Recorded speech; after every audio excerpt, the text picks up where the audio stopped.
Isang mapagpalang gabi po mga kapana. Ito po, andito na po kami sa may spot at pasensya na po, 2 araw po tayo natambay kasi po pumunta po kami sa probinsya ng aking misis kaya eto, kauwi lang natin at nakalaot kaya abang-abang mga kapana. Eto po mga kapana, nakalusong na tayo at eto may nakita tayong dalawang tribali o golden tribali kaso eto yung napili natin kasi mas malaki mga kapana. Sa pulkong tribali ka.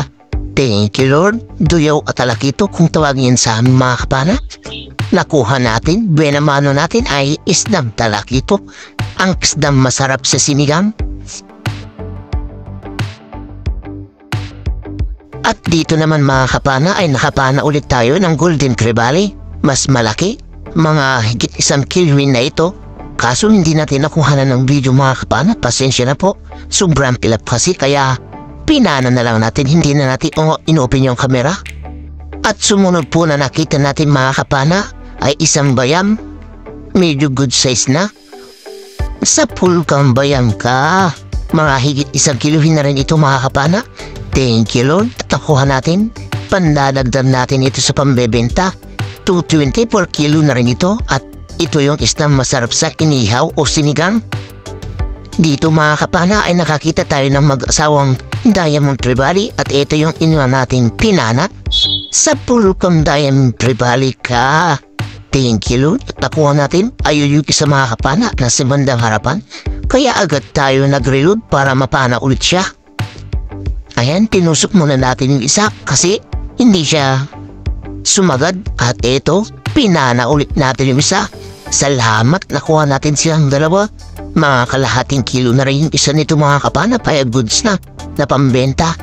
270 yung per kilo na yung ganitong isda mga kapana, first class na kasi. Thank you ulit Lord, kwarta na kapag naibenta natin bukas.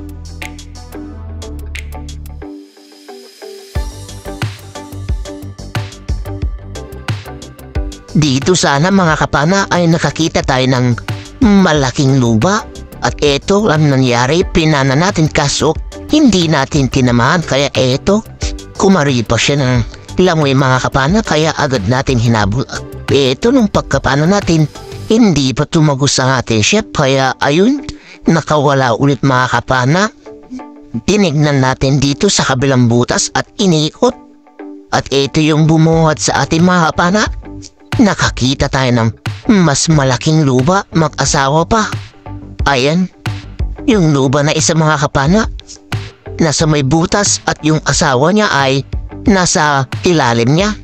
Kaya ito yung nangyari, tinawag ko yung kasama ko mga kapana para dalawa kaming pumana para sure na makuha namin. At ito pa yung nangyari mga kapana, nung pagkapana natin dyan. Pumiglas at nakawala siya mga kapana. Eto na. Sa pulkang luba ka.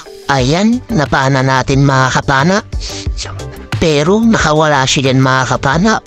Nung pagkapumiglas niya, ayun, nakawala na. At eto na mga kapana, nakuha din natin. Inikot-ikot namin yung bahura. Pasensya na, hindi na natin nakuha na ng video sa pagpana ulit.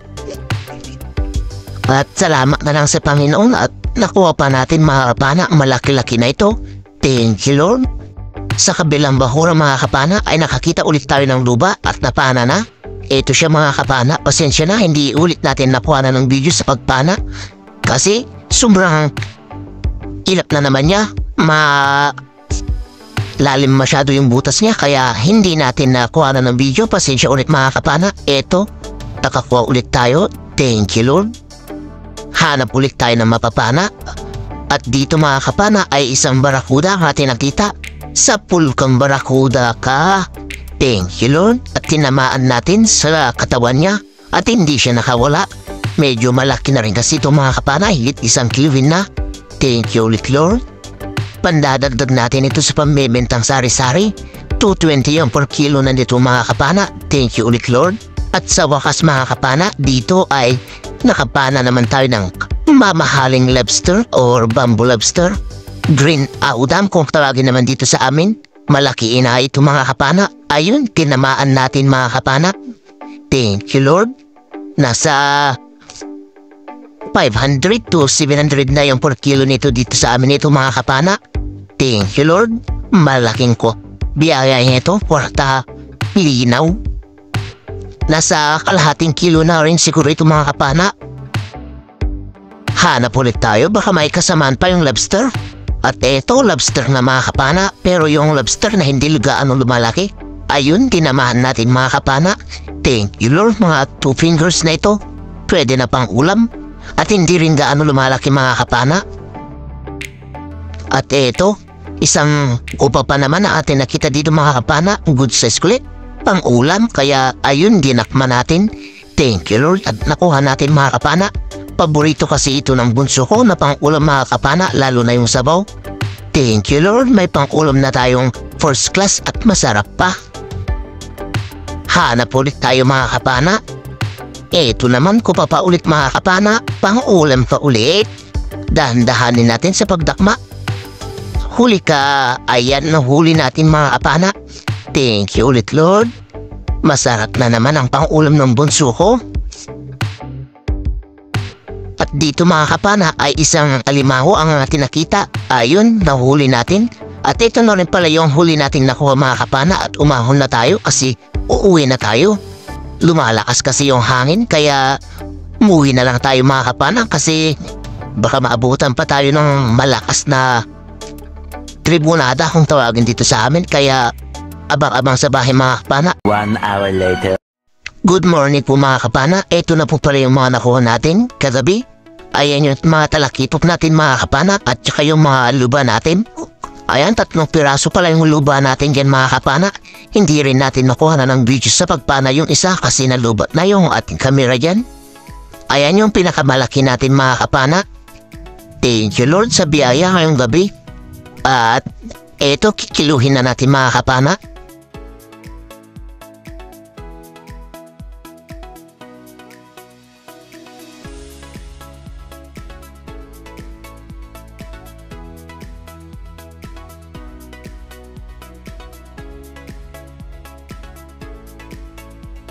Ito yung isang lapu-lapu natin mga kapana. Yung kilo niya, 6 na kilo. At ito naman yung pangalawa mga kapana. Ayan, 6 kilos and 250 grams. At ito naman yung talakitop natin na malaki mga kapana. 2 kilo na pala. At kasama yung isang lapu-lapu kaya ayan 5 kilo. Salamat.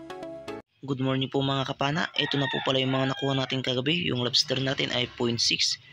Yung lapu-lapu natin mga kapana na 3 piraso or 15.25. Yung tribali po natin mga kapana na 4 na piraso ay 4.2. Yung sari-sari po natin mga kapana ay 5.6 at ito 25.65 po lahat yung ipatimbang natin na pinabenta at 2.1 naman po yung pang-ulam natin kaya 27.6 kilogram po yung nakuha natin lahat. At ito na po yung bayad ng isda po natin mga kapana, 6,783 plus sa kasama ko 4,276 kaya 11,059 po yung kabuuan na bayad ng isda po namin.